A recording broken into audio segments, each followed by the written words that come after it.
Marvell Technology. This is a company quietly building the optical highways that AI data centers depend on.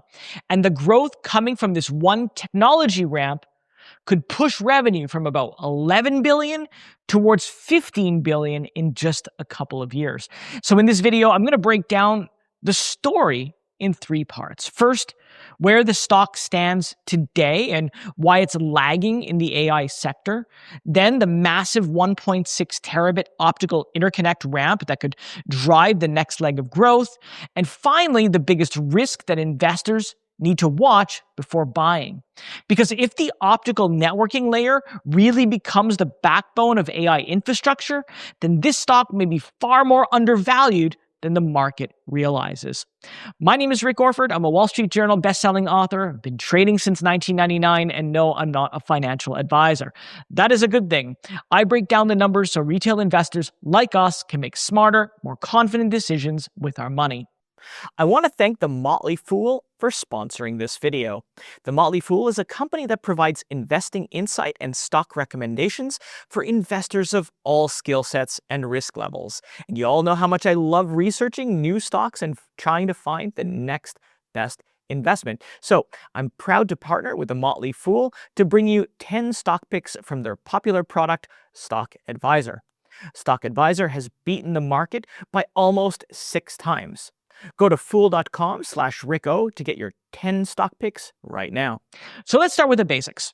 Marvell Technology designs the chips and optical components that keep data centers running. Think custom AI accelerators, networking silicon, and the high-speed connections that link everything together so that cloud providers can power AI at scale. And today, what I want to focus on is what I think is one of the most overlooked growth stories in semiconductors right now. It's the 1.6 terabit optical interconnect ramp. Now, Marvell is building technology that lets data centers move massive amounts of data using light instead of traditional electrical signals. And the company is doing it faster and at higher speeds than almost anyone else. But before we get into the growth story, we do need to look at where the stock is today. Right now, Marvell trades at around $75 a share. Over the last 6 months, though, the stock is up about 19.5%. But year to date, the stock is down about 11%. And I think the biggest driver of that underperformance is multiple compression. In other words, the market decided that high-growth AI chip stocks were priced too high relative to where interest rates are headed. So investors pulled back across the sector, and this wasn't a Marvell-specific issue. No, Broadcom, AMD, and even NVIDIA all got hit by the same wave. But here's the key part, right? Marvell's actual business hasn't slowed down. In fact, management has even raised guidance 3 times in 6 months, and earnings are accelerating. So the weakness in the stock looks much more like a sector's mood shift rather than a company-specific problem. So if you're evaluating a potential entry point, that distinction is going to matter a lot. So with the stock setup in mind, let's talk about the things that gets me most excited about Marvell right now. And that's its 1.6 terabit optical interconnect solution that went into production in the 4th quarter of fiscal 2026. And the company they already have strong orders from multiple tier 1 customers. In other words, some of the biggest cloud and AI companies in the world. So why is this such a big deal? Well, Marvell is the first company to bring 200 gigabit per lane technology to the market.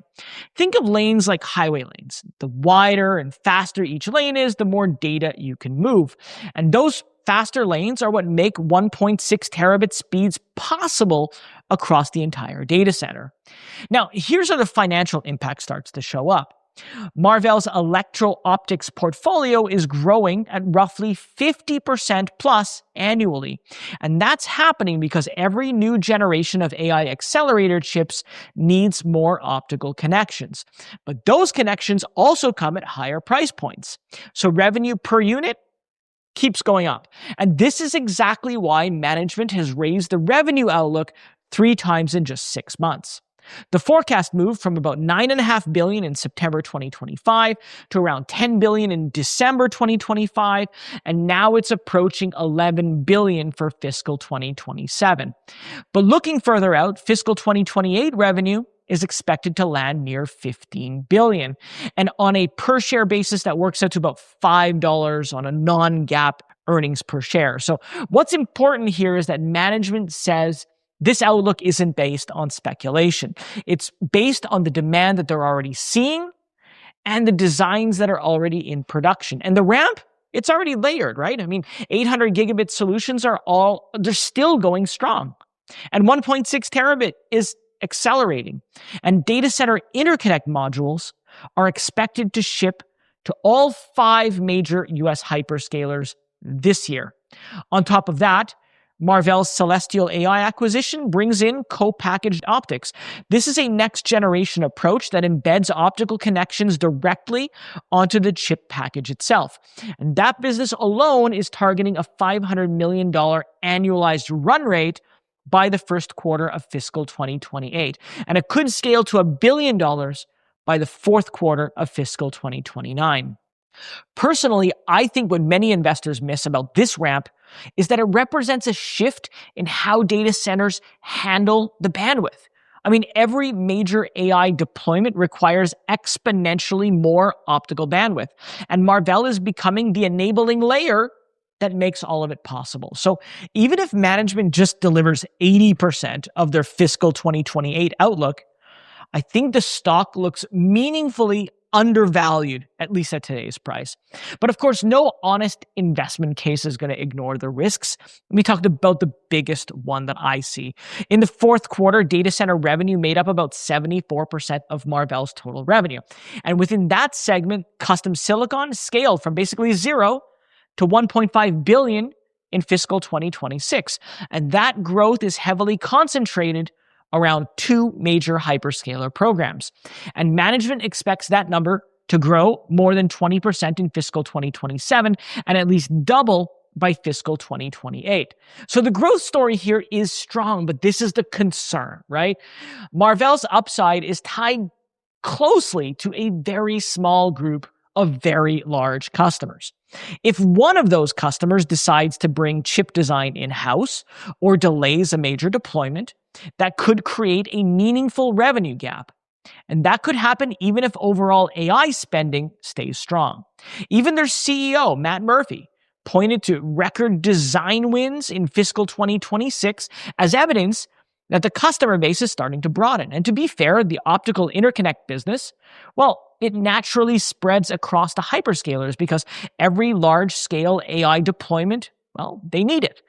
But until custom silicon revenue becomes more diversified, this to me is the biggest risk to the earnings story.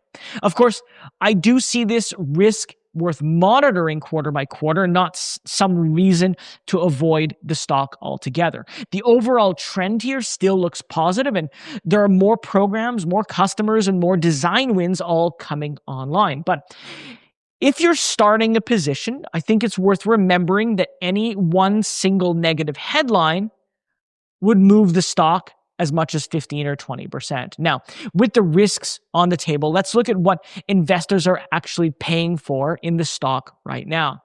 Marvell trades at almost 29 times earnings right now.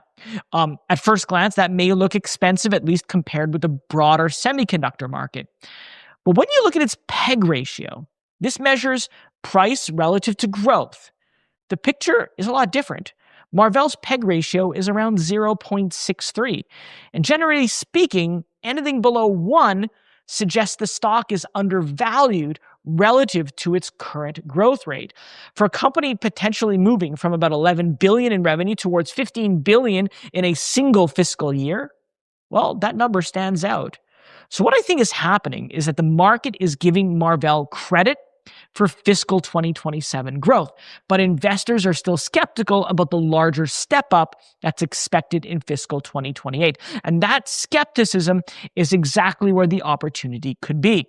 So, with all that out of the way, the big question now is Marvell stock a buy? Well, right now, a consensus among 35 Wall Street analysts, they rate the stock a 4.34 out of 5. That translates to a moderate buy, and that rating has actually ticked down slightly over the past 3 months. And I think that shift reflects a general nervousness around semiconductors rather than anything specific to Marvell itself. The highest price target on Wall Street sits around $150 a share. That says that the stock could almost double from its current level. Even the average price target of around $115 suggests meaningful upside from here. And personally, I do agree with the overall direction of the consensus, right? I mean, Marvell isn't a company that's relying on a single product or a single customer. Instead, the combination of silicon, custom silicon, electro-optics, and data center interconnects all creates a layered growth engine. In my view, the company is still early in that build out, but I wouldn't expect the stock to move in a straight line. I mean, for long-term investors who are comfortable with volatility, Marvell could deserve a serious look and possibly even a place in one's portfolio. So that's my take on a Marvell. What do you think? Do you think the optical interconnect will propel Marvell stock higher? Let me know your thoughts in the comments below.